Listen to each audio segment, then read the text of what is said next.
창세기 강의 99번째 시간으로 온전한 예배의 결과라는 제목으로 말씀을 보겠습니다. 지난 주간엔 참 슬프고 충격적인 그런 일이 있었습니다. 저희 교회 청년의 언니가 우리 첫째 아이를 출산하던 중에 이렇게 돌아가신 일입니다. 제가 저녁을 먹다가 전화를 받았는데 이 언니가 아기를 낳다가 혼수 상태에 빠졌다는 전화를 받고 그리고 기도해달라는 부탁 가운데 기도하기 시작했습니다. 한참을 기도하고 하나님께 간구한 뒤에 이 정도 기도했으면 되겠다라고 기도를 마쳤는데 얼마 후에 바로 전화가 와서 언니가 이렇게 돌아가셨다는 이야기를 듣고 제가 병원 응급실에 갔습니다. 저 자신도 참 너무 마음이 아프고 슬퍼서 정말 눈물이 그치지 않고 쏟아지더라고요. 그 언니분은 다른 교회에서 신앙생활을 하고 계셨지만 저희 교회도 가끔 오셔서 예배를 드리셨었거든요. 바로 몇 주 전에도 만삭의 몸으로 와서 예배를 드리고 저도 이제 얼마 남지 않아서 참 기쁜 마음으로 그 아이를 이제 보겠다고 축복하는 말을 했었는데 그렇게 순식간에 그렇게 돌아가시는 그런 상황이 벌어지면서 참 그 충격과 슬픔을 저와 참 모든 사람들이 같이 느꼈습니다. 이렇게 간접적으로 관계된 사람들도 슬픈 일인데 그 가족에게는 이 일이 얼마나 충격적이고 아픈 일이었겠습니까? 이처럼 죽음은 사람에게 미칠 수 있는 영향력 중에 가장 강력하고 충격적인 일입니다. 실패하거나 가난해지거나 또 몸에 문제가 생기더라도요. 그것이 회복될 수 있다라는 그런 소망이 있기 때문에 그런 문제들이 우리를 그렇게 충격적으로 영향을 미치진 못합니다. 하지만 이 죽음은 다시 회복될 수 없는 일이기 때문에 우리한테 너무나 큰 영향력을 미치고요. 우리를 아프게 하는 것이죠. 그런데 오늘 본문인 창세기 35장에는 이렇게 야곱의 곁을 3명이나 떠나가는 그런 일이 기록되어 있습니다. 첫 번째는 야곱의 어머니 리브가의 유모인 드보라가 이렇게 죽는 사건이 기록되어 있고요. 또 두 번째는 야곱이 가장 사랑하는 아내인 라헬이 이렇게 죽는 사건이 기록되어 있고요. 마지막으로 야곱의 아버지 이삭이 이렇게 죽는 사건이 오늘 창세기 35장에 기록되어 있습니다. 이런 세 사건 사이에 또 야곱의 첫째 아들인 르우벤이 야곱의 다른 아내인 빌하와 간음을 한 사건이 또 기록되어 있습니다. 이것은 어떤 의미에서는요, 큰 아들을 잃어버리는 것 같은 그런 죽음의 사건과 유사한 것입니다. 육체적으로는 그 큰아들이 여전히 살아있지만 이제는 자기 아내와 동침한 그 아들이 더 이상 아들로서 여겨질 수 없는 살아있지만 죽은 것 같은 그런 죽음의 사건과 방불한 일이죠. 만약에 우리 인생 가운데 이런 상황이 한 가지만 벌어지더라도 참 그 인생 전체가 휘청거리고 힘들 만한 그런 사건인데 오늘 본문에는 이런 사건이 4가지나 연속적으로 나오고 있습니다. 그 중에 가장 먼저 벌어진 일은 야곱의 어머니의 유모인 드보라가 죽은 사건입니다. 8절 말씀을 보겠습니다. 리브가의 유모 드보라가 죽음에 그를 베델 아래에 있는 상수리 나무 밑에 장사하고 그 나무 이름을 알론 바굿이라 불렀더라. 원래 이 내용은 지금 야곱이 베델에서 하나님을 예배하는 그 사이에 기록된 그런 부분입니다. 많은 주석가들이나 사람들은 왜 도대체 여기에 이 드보라가 죽어 이렇게 장사 지낸 사건을 기록했는가 의아하게 생각을 합니다. 그런데 왜 리브가의 유모가 지금 야곱과 이렇게 함께 있었던 것인가요? 원래는 이 드보라가 리브가가 밧단 아람으로부터 가나안으로 시집 올 때 같이 왔었습니다. 창세기 24장 59절을 보시면 그들이 그 누이 리브가와 그의 유모와 아브라함의 종과 그 동행자들을 보내며 리브가와 함께 이렇게 가나안으로 왔던 유모였는데 중간에 이 야곱이 밧단 아람으로 가게 되면서 이 야곱의 어머니 리브가는 오랫동안 이렇게 야곱을 떠내보낼 그런 생각을 하고 있지 않았습니다. 며칠 후면 내가 너를 다시 부르겠다라고 약속을 하고 야곱을 보내죠. 창세기 27장 45절입니다. 내 형의 분노가 풀려 내가 자기에게 행한 것을 잃어버리거든 내가 곧 사람을 보내어 너를 거기서 불러오리라. 그런데 인생이라는 것이 자기가 계획하고 생각한 대로 되지 않은 것입니다. 지금 이 리브가의 유모가 야곱과 함께 있는 이유는요, 그 중간에 이 리브가가 죽었음을 알 수 있습니다.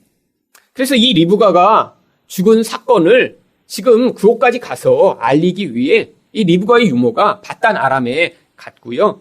그리고 거기서부터 지금 야곱과 함께 이 가나안에 다시 들어오게 된 것이죠. 야곱에게 있어서 이 리브가의 유모는 마치 어머니를 대신한 그런 대리모와 같은 그런 사람이었을 것입니다. 리브가의 유모였으니까요. 분명히 야곱이 어렸을 때 그에게 젖을 먹였고요. 그를 돌보는 그런 사람이었겠죠.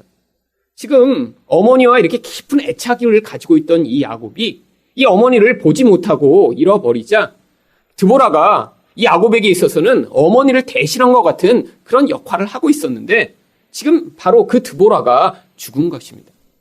야곱의 마음에 그것이 얼마나 큰 슬픔과 고통을 안겨주었는지 오늘 본문에 그 드보라를 묻은 그곳을 알론 바굿이라고 이름을 지었다라고 성경이 이야기합니다. 알론 바굿은 통곡의 상수리 나무라고 하는 뜻입니다. 언제 통곡을 하나요? 이렇게 사랑하는 사람을 잃어버렸을 때 우리는 통곡하게 됩니다. 야곱이 이 사건이 얼마나 힘들고 슬픈 일이었는지 그 무덤에 이 무덤이 나의 통곡이 담긴 무덤이다라는 뜻으로 알론 바굿이라고 이름을 지은 것이죠. 그런데 왜 이 일이 베델에서 예배드리기 바로 전에 일어났나요? 예배라는 것은 이렇게 과거에 내가 의존하고 애착하던 그 모든 것을 이제 하나님께 옮기는 중요한 순간이기 때문입니다. 이제까지는 이렇게 연약하고 언젠간 죽을 수밖에 없는 사람에게 그 야곱이 의존하고 있었다면 이런 예배의 순간 앞에서 바로 그 의존을 하나님께로 옮기는 그런 기회가 된 것이죠. 그런데 이런 드보라가 죽은 이후에 어쩌면 야곱에게 훨씬 더 중요한 라헬이 죽습니다. 그리고 또한 야곱에게 있어서는 인정을 받기 위해 아주 몸부림을 쳤던 아버지가 돌아가십니다. 성경이 근데 이상하게요.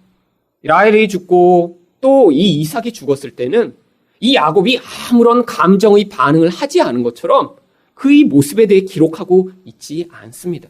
그 이유가 무엇일까요? 아내가 죽었는데 슬프지 않은 것일까요? 아버지가 돌아가셨는데 아무런 감정의 요동이 없었던 것일까요? 아닙니다. 성경이 일부러요. 그런 감정적인 측면을 성경에 기록하지 않으므로 이 야곱이 이 예배드리기 전과 후의 상태가 달라졌음을 보여주고자 한 것이죠. 이렇게 예배란 것이 한 사람의 삶에 있어서 아주 중요한 변화를 가져왔다는 것을 보여주기 위해 이런 감정적 반응으로 이 야곱의 모습을 묘사하지 않은 것입니다. 오늘 본문을 통해 온전한 예배는 어떤 결과를 만들어내었는지를 살펴보고자 하는데요. 첫 번째로 현재의 상실을 극복하게 합니다. 16절 말씀을 보겠습니다. 그들이 베델에서 길을 떠나 에브라스에 이르기까지 얼마간 거리를 둔 곳에서 라헬이 해산하게 되어 심히 고생하여. 야곱은 베델에 있다가 이제 길을 떠납니다. 길을 떠난 이유는 아버지가 있는 헤브론까지 가기 위한 것이었습니다. 그 중간에 이 에브랏이라는 곳에서 라헬이 둘째 아이를 출산하게 됩니다. 이 에브랏은 에브라다라고도 불리는 곳으로요. 신약 성경에는 베들레헴이라고 불리는 장소입니다. 17절에 보시면 그런데 이 해산이 쉽지 않았습니다. 그가 난산할 즈음에 산파가 그에게 이르되 두려워하지 말라 지금 내가 또 등남하느니라 하매. 너무 고통스럽게 아이를 낳으니까 산파가 이 둘째 아이를 이렇게 낳는 것을 보며 또 아들이니까 힘을 내라고 이야기를 해준 것이죠. 하지만 라헬이 이 출산의 과정을 이겨내지 못했습니다. 18절 상반절에 보시면 그래서 라헬은 둘째 아이를 낳다가 죽게 됩니다.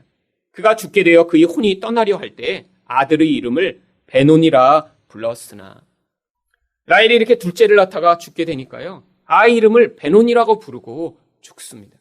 이 베논이라고 하는 뜻은요, 나의 슬픔의 아들이라는 뜻입니다. 너무너무 고통스러웠던 것이죠. 그 둘째 아들, 그렇게 열망하던 아들을 또 낳게 됐는데 그것이 자기에게 이런 죽음을 가져온다는 것을 느끼며 그 아이에게 너는 나의 슬픔이다라고 부르며 그 아이를 낳은 것입니다. 여러분, 이게 보통 사람들이 고통 가운데 반응하는 그런 모습입니다.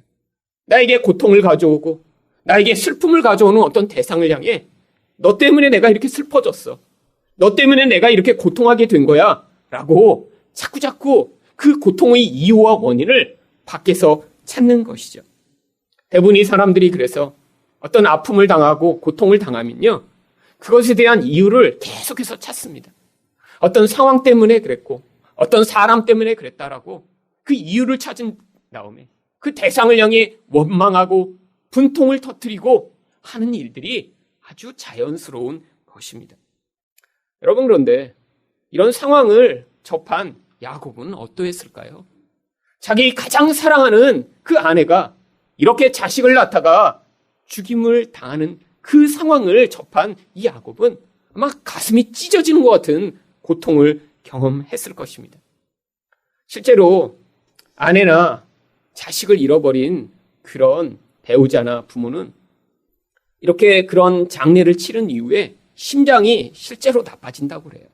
그래서 심장이 불규칙하게 뛰고 심장에 문제가 생기는 경우가 많아서 그런 불규칙한 심박동이 정상으로 돌아오는데 최소 6개월 정도가 걸린다고 합니다.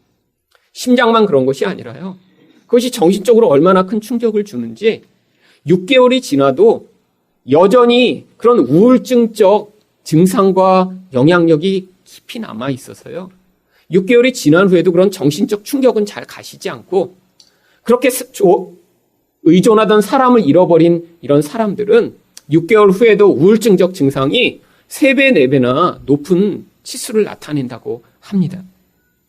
여러분, 그런데 야곱이 어떻게 반응했는지 18절 하반절에 이렇게 기록하고 있습니다. 그의 아버지는 그를 베냐민이라 불렀더라. 베논이라고 하는 이름은 나의 슬픔의 아들이라는 뜻입니다. 이전에 모든 야곱의 자식들의 이름은요, 다 어머니들이 지었어요. 그런데 이런 이름 그대로 이 야곱이 놔두지 않고요, 이 아이 이름을 바꾸어 버립니다. 베냐민이라고 하는 이름의 뜻은요, 오른손의 아들이라고 하는 뜻이에요. 성경에서 오른손은 힘을 상징합니다. 자랑을 상징합니다. 영광을 상징합니다. 결국 베냐민이라고 하는 이름은요, 이 아들이 나의 영광이며 나의 자랑이며 나의 힘이라고 고백한 거예요. 여러분, 야곱의 마음 가운데 그런 마음이 없었을까요? 이 아이만 태어나지 않았으면 내 아내가 여전히 살아있을 텐데. 아니, 나에게는 다른 아들들이 많이 있는데 왜 이 아이 때문에 내 아내가 죽었지? 그런데 이 야곱이 바로 그런 원망과 미움의 마음에서 지금 그 마음의 중심이 변화되었음을 보여주는 것이죠.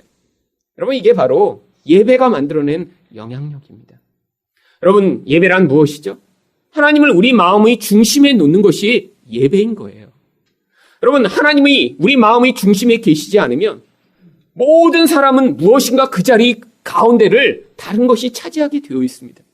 그것이 나에게 영향을 미치고 나의 중심에서 귀중한 것이 되며 그것 때문에 요동하는 인생을 살게 되죠.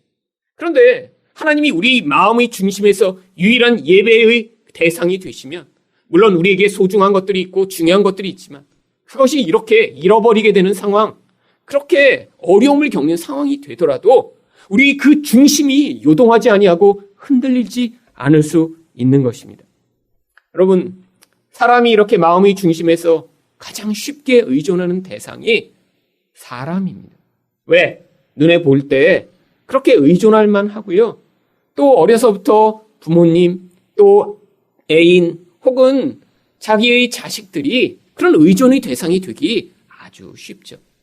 그런데 이렇게 사람을 자기 마음의 중심에서 너무 깊이 의존하면요, 그 의존이 하나님의 자리를 대신하면요, 이런 상실의 상황 가운데 그 존재 자체가 무너져버리는 그런 결과를 경험하게 되는 경우가 많이 있습니다. 이 40대 후반부터 50대까지의 아주머니들이 주로 경험하는 그런 증상 가운데 하나가 이 빈 둥지 증후군이라고 있다고 하더군요. 자녀들이 이제 성인이 돼서 집을 떠나고 집에 혼자 남게 되면요, 그 외로움과 우울함을 이겨내지 못하는 것이에요.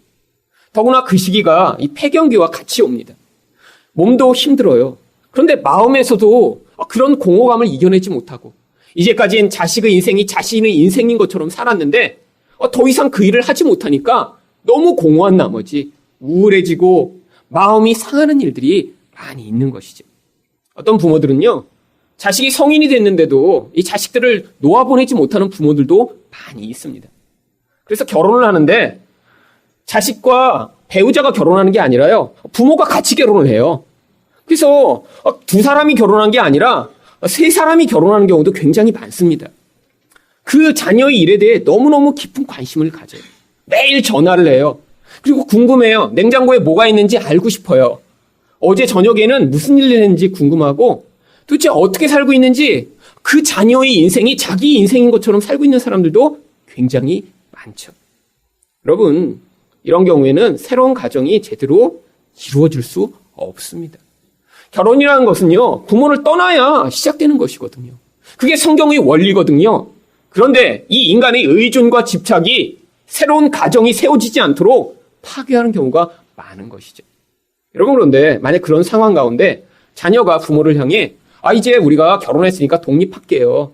이제 어머니가 그렇게 다 일일이 챙겨주시지 않아도 돼요. 어머니한테 이렇게 얘기하면 무슨 일이 벌어질까요? 아마 이런 얘기를 들을 거예요. 내 장례식에는 오지도 마라. 그럼 많이 일어난 일입니다.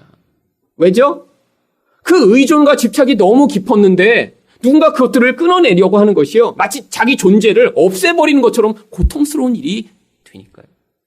여러분, 인간은요, 이렇게 하나님의 자리에 사람을 올려놓고 그 영향력에 따라 내가 기쁘고 슬퍼하는 것을 계속 경험하며 사는 경우가 너무나 많아요. 여러분, 그런데 그렇게 중심에 하나님의 자리를 차지하고 있는 것이 실제로 죽게 되면 어떻게 되죠? 그것과 함께 그 존재 자체도 망가져버리고 무너져버리는 것입니다. 하나님이요, 왜 우리를 향해 자꾸 자신만 예배하라고 하시는 거죠? 여러분, 우리가 의존하는 이 세상의 모든 것들은 다 일시적인 것이기 때문입니다. 우리에게 영원한 생명을 줄 수 없습니다. 위기가 닥치면 결국 관계가 끊어지고요, 또 그런 심각한 위기 가운데는 더 이상 그것들을 의존할 수밖에 없는 그런 심각한 상황이 벌어지는데, 우리가 거기에 계속 의존되어 있으면 우리 존재가 그것과 함께 무너질 수 있기 때문이죠. 하나님을 예배한다는 것은 하나님이 우리에게 주신 특권이며 기회입니다. 하나님만을 우리 마음의 중심에 놓고, 그래서 우리 인생 가운데 이런 상실과 고통이 찾아오더라도 슬프고 힘들고 어렵지만 하나님이 주시는 그 생명과 은혜로 그 과정들을 이겨낼 수 있게 만드는 힘, 이것이 바로 하나님만을 예배한 사람이 경험하는 과정인 것입니다. 결국 라헬은 죽게 됩니다. 19절과 20절 말씀입니다. 라헬의 죽음에 에브랏 곧 베들레헴 길에 장사되었고 야곱이 라헬의 묘에 비를 세웠더니 지금까지 라헬의 묘비라 일컫더라. 여러분, 이 라헬이 이렇게 죽음을 경험한 이유가 무엇일까요? 바로 라헬 안에 있던 또 다른 아들을 얻고 싶은 열망 때문이었습니다. 창세기 30장 24절을 보시면, 그래서 첫째 아들을 낳은 다음에 그 이름을 요셉이라고 이름을 지은 이유를 이렇게 설명합니다. 그 이름을 요셉이라 하니 여호와는 다시 다른 아들을 내게 더하시기를 원하노라 하였더라. 요셉, 야사프라고 하는 히브리에서 온 단어로 아들 하나 더 주세요라는 그 열망을 담아 첫째 아들이 이름을 지었죠. 그 욕심대로 아들이 하나 더 주어졌는데요, 그게 슬픔이 되었고 그게 죽음을 가져온 것입니다. 성경은 이것을 통해, 이 라헬의 삶을 통해 우리에게 지금 가르치고 있는 거예요. 인간 안에 있는 이 욕심은 결국 우리를 만족해 할 수 없으며 결국 우리 인생을 파괴하는 도구가 되는 경우가 너무 많다고요. 야고보서 1장 15절은 그래서 무엇이라고 이야기합니까?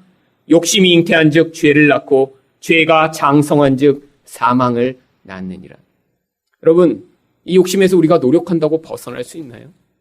눈에 보이는 무엇인가를 의존하는 그 근원적 의존에서 우리가 애쓰고 훈련한다고 벗어날 수 있나요? 여러분, 이것이 불가능합니다. 우리 인생에서는 끊임없이 무엇인가를 추구하게 되어 있어요. 그게 내가 있어야 행복할 것 같고요. 그걸 내가 더 많이 가져야 만족할 것 같은 그 우리 마음의 중심, 이것은 노력과 애쓰는 것으로 벗어날 수 없는 것입니다. 여러분, 그런데 하나님이 여기에서 벗어날 길을 예비하셨습니다. 바로 이렇게 라헬이 죽은 그 베들레헴에서 욕망이 가져오는 그 죽음을 경험하는 그 자리에서 하나님은 새로운 생명을 하나 준비하고 계셨던 것이죠. 그것이 바로 미가 5장 2절에 나옵니다. 베들레헴 에브라다야, 너는 유다 족속 중에 작을지라도 이스라엘을 다스리는 자가 내게로 나올 것이라. 그의 근본은 상고에 영원에 있느니라. 여러분, 결국 인간이 만들어낸 이런 욕망이 가져온 그 죽음에서 하나님이 구원하시기 위해 바로 그 베들레헴에서 하나님은 예수 그리스도를 준비하고 계셨던 것입니다. 근데 왜 하필이면 예수 그리스도여야지요? 바로 인간의 욕심이 시작된 그 근원이 인간 안에 하나님으로부터 받는 생명이 없어서 있기 때문입니다. 예수님으로 말미암아 인간과 하나님의 관계가 회복되면 이제 인간에게 그 생명이 부어지기 시작하고요. 그 생명을 맛본 자들이 이제 그 무서운 욕망에서 벗어나 사망의 길이 아닌 생명의 길로 옮기는 일이 가능하기 때문이죠. 그래서 로마서 8장 2절은 이렇게 이야기합니다. 이는 그리스도 예수 안에 있는 생명의 성령의 법이 죄와 사망의 법에서 너를 해방하였습니다. 하나님의 생명이 우리 안에 부어진다는 것은요, 이제 우리가 이 땅에 눈에 보이는 것을 욕망하고 거기에 매여 있지 않아도 된다는 것을 이야기하는 것입니다. 하나님의 생명이 우리 안에 부어지면 그 생명이 우리를 영생하도록 만들 뿐 아니라 이 땅에서도 그 죄가 만들어내는 무서운 결과로부터 우리를 자유케 할 수 있는 것이죠. 그래서 갈라디아서 5장 24절은 우리가 욕망에서 벗어나는 길을 이렇게 이야기합니다. 그리스도 예수의 사람들은 육체와 함께 그 정욕과 탐심을 십자가에 못 박았느니라. 여러분, 예수를 만나지 못한 자는요, 자기 욕심을 내려놓을 수가 없습니다. 이제는 우리 안에서 그 생명을 우리가 경험하고 있기 때문에요, 하나님의 인도하심을 따라 점차 십자가에 가까이 나아가 우리 욕심을 내려놓는 그 일을 경험할 때 그 안에서 우리 욕망이 점차 죽임을 당하고 우리 안에서 하나님이 주신 생명이 우리를 다스려 나가는 그 놀라운 은혜가 시작되고 있다라고 하는 것이죠. 두 번째로, 온전한 예배는 어떤 결과를 만들어내나요? 미래의 절망을 극복하게 합니다. 21절 말씀입니다. 이스라엘이 다시 길을 떠나 에델 망대를 지나 장막을 쳤더라. 여러분, 이제까지 이 야곱을 계속 성경은 야곱이라고 기록하고 있습니다. 근데 오늘 이 21절에서 갑자기 야곱이라고 기록하지 않고요, 그 이름을 이스라엘이라고 이름을 바꿉니다. 하나님이 이 이름을 주신 것은 벌써 이전이에요. 그런데 야곱이 바로 라헬을 땅에 묻는 그 자리에서 이스라엘처럼 반응하면서 이제 그 이스라엘의 본질이 그의 위기와 상황 가운데 드러났기 때문에 성경이 이제부터 야곱을 이스라엘이라고 기록하기 시작한 것이죠. 그런데 이렇게 하나의 위기가 지나갔는데 또 다른 위기가 닥칩니다. 22절 말씀입니다. 이스라엘이 그 땅에 거주할 때 루벤이 가서 그 아버지의 첩 비라와 동침하며 이스라엘이 이를 들었더라. 이렇게 발생한 이 심각한 상황, 여러분 생각해 보세요. 자기 아내와 자기 아들이 동침을 한 이 사건이 이 야곱에겐 또 얼마나 충격이며 고통이었겠습니까? 그래서 구약 성경에는 모세의 율법 가운데 이런 상황이 벌어지면 어떻게 처리해야 할지를 레위기 20장 11절에 이렇게 기록하고 있습니다. 누구든지 그의 아버지의 아내와 동침하는 자는 그의 아버지의 하체를 범하였은즉 둘 다 반드시 죽일지니 그들의 피가 자기들에게로 돌아가리라. 아마 모세 시대였다면요, 지금 이 루벤과 비라는 죽임을 당했어야 하는 그런 상황입니다. 하지만 오늘 성경에서 이 야곱은 이런 상황이 벌어졌는데 아무 말도 하지 않습니다. 어떻게 이런 일이 있을 수 있을까요? 물론 야곱이 내적으로 심히 고통했겠죠. 슬펐겠죠. 힘들었겠죠. 그런데 그가 반응했던 방식은요, 이런 본질적인 야곱의 반응의 방식이 아니라 하나님이 주신 그 은혜의 방식인 이스라엘로 그가 반응을 했던 것입니다. 아니, 그런데 왜 이 루벤은 이 비라와 여기에서 동침을 한 것이죠? 이 루벤은 야곱이 사랑하지 않던 레아의 큰 아들이었습니다. 엄마의 마음을 아주 잘 아는 아들이었죠. 그래서 엄마가 아버지한테 사랑을 받지 못하자 밭에서 합한채라고 하는 이렇게 체험 효과를 내는 그런 식물을 발견하고요. 그걸 어머니에게 가져다 줍니다. 어머니가 아버지에게 사랑을 받기를 원하는 것이 이 어머니를 사랑하는 큰아들의 마음이었죠. 근데 앞에서 무슨 일이 벌어졌습니까? 아버지가 사랑하는 라헬이 죽은 거예요. 이제 기회가 온 것입니다. 아버지 사랑의 대상이 한 명 사라지고 나니까 이제는 어머니가 사랑받을 기회가 생긴 거예요. 그런데 거기에 경쟁자가 있었습니다. 어떤 경쟁자요? 바로 라헬이 자기 아버지에게 첩으로 준 빌하가 있었던 것이죠.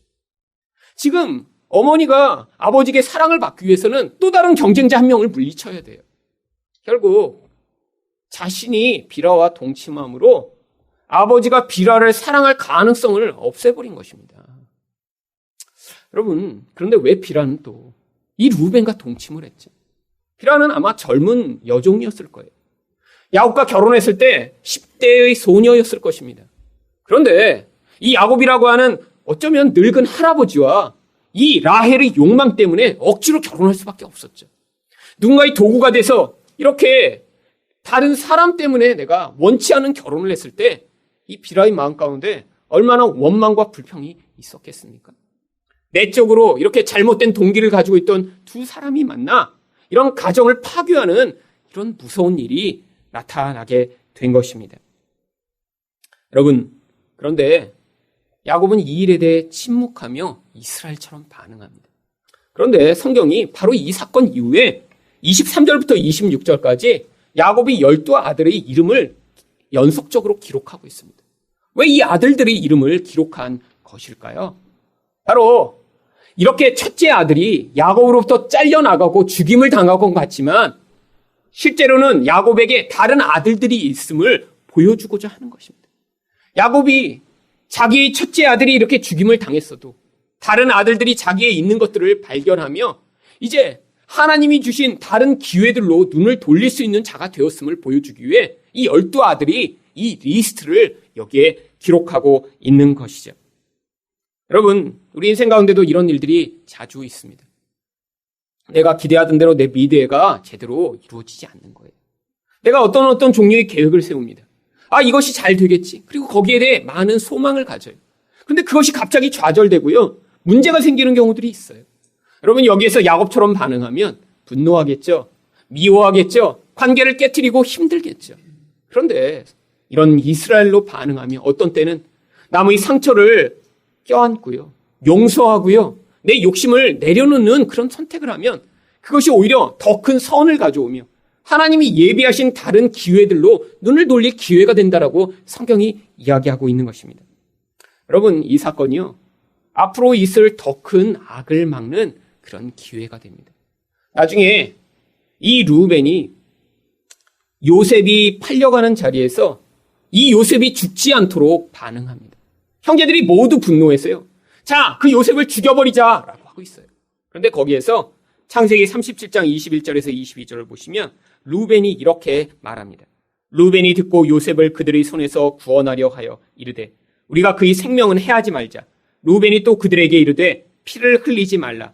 그를 광야 그 구덩이에 던지고 손을 그에게 대지 말라 하니 이는 그가 요셉을 그들의 손에서 구출하여 그의 아버지에게로 돌려보내려 함이었더라. 여러분, 루벤은 이런 자신의 아주 심각한 범죄에 대한 아버지의 은혜와 긍휼을 경험합니다. 결국 시간이 많이 흐른 뒤에요. 결국 그 아버지를 기억하여 이 요셉을 구원하고자 하는 그런 반응을 하게 되는 거죠. 만약에 이 사건이 있었을 때 야곱이 야곱으로 반응했으면 어떤 일이 벌어졌을까요? 이 루벤을 공개적으로 망신을 주고 그를 때리고 그를 모욕하고 그를 수치를 주며 고통을 줬다면 아마 그것이 원한이 되고 분노가 돼서요. 나중에 이렇게 아버지가 사랑하는 요셉을 죽이는 일에 이 루벤이 앞장을 섰을 것입니다. 근데 하나님이요. 이렇게 야곱이 야곱으로 반응하지 않고 이스라엘로 반응한 이 기회를 통해 또 다른 악을 막으시는 그런 일들을 행하셨던 것이죠. 마지막으로 온전한 예배는 어떤 결과를 만들어내나요? 과거의 상처를 극복하게 합니다. 27절 말씀입니다. 야곱이 기럇 아르바의 마므레로 가서 그의 아버지 이삭에게 이르렀으니 기럇 아르바는 곧 아브라함과 이삭이 거류했던 헤브론이더라. 야곱은 지금 아버지를 만나러 마므레로 갑니다. 몇십 년 만에 아버지를 만나는 거예요. 그런데 이 아버지와 어떤 관계로 헤어졌죠? 별로 좋지 않은 관계로 헤어졌었습니다. 그리고 수십 년이 흘렀어요. 여러분, 누군가 좋지 않은 관계로 이렇게 헤어지고 나면 시간만 흐르면 관계가 회복되나요? 아닙니다. 보지 않으면 그 감정이 일어나지 않지만요. 다시 보면 똑같은 감정이 그 안에서 일어나기 시작하죠. 여러분, 그런데 야곱이 그 아버지와 관계를 회복하기 위해 지금 아버지 있는 곳으로 옮겨가고 있는 거예요. 그런데 이 관계가 이렇게 깨어지게 된 결정적 원인은요. 아버지가 제공한 것입니다. 아버지가 왜 에서만 편애했으니까요. 창세기 25장 28절입니다. 이삭은 에서가 사냥한 고기를 좋아하므로 그를 사랑하고, 편애한 이유가 너무 참 치사한 이유 때문에 편애를 했죠. 고기 때문에 이렇게 편애를 한 이런 상황. 여러분, 그런데 이게 일상에서 자주 벌어지는 일입니다. 여러분이 누군가를 좋아하고 누군가를 싫어할 때 그 이유가 뭔지 한번 잘 생각해 보세요. 어떤 사람이 여러분한테 커피를 잘 타다 줘서 혹시 좋아하고 계신 건 아닌가요? 아니, 어떤 사람이 여러분한테 이렇게 지나갈 때마다 미소를 지어줘서 여러분이 그 사람을 더 좋아하고 있는 건 아닌가요? 여러분, 우리가 누군가를 좋아하고 싫어하는 이유가 어쩌면 이것처럼 아주 사소하고 아주 치사한 이유일 때가 많이 있습니다. 여러분, 부모가 자녀를 편애한 이유도 그래요. 자기를 닮아서 얘는 더 예쁘대요. 또 내가 못하는 부분을 잘하니까 얘는 더 예쁘대요. 그리고 편애하는 부모들 얼마나 많은가요? 반대로 내 아내처럼 생겨서 얘를 너무 싫다야. 이런 부모도 또 굉장히 많죠. 지 아빠랑 똑같아서 내가 너무 싫어해.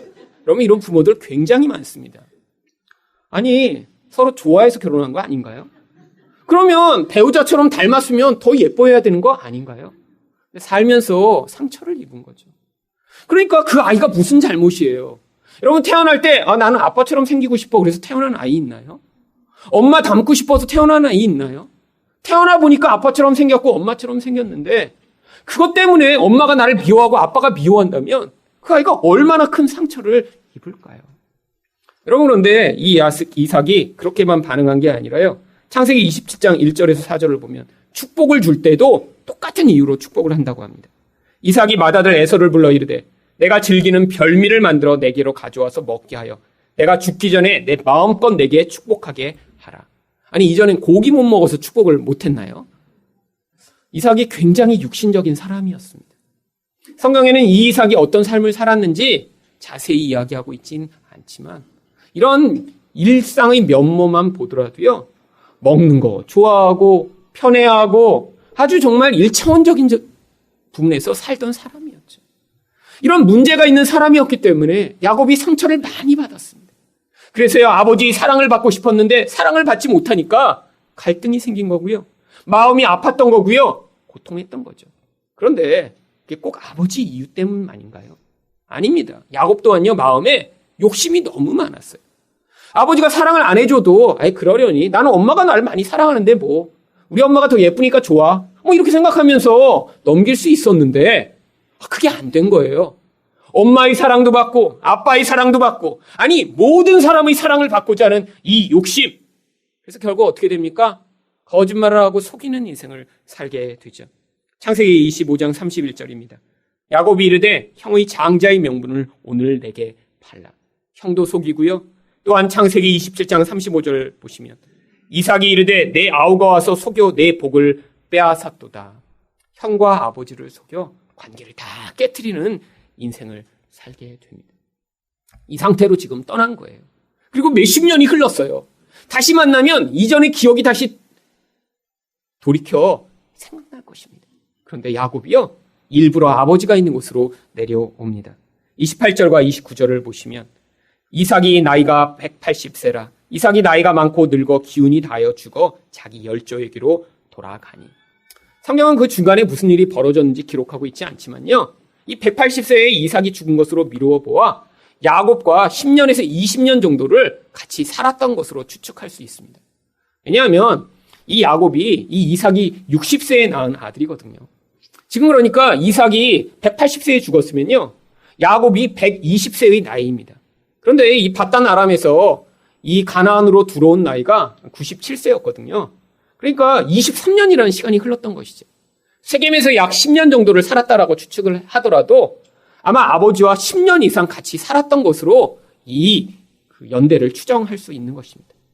야곱이 일부러 그 기간을 아버지와 함께 보내기 위해 온 것이죠. 무엇 때문이에요? 이제는 예배를 드린 사람이거든요.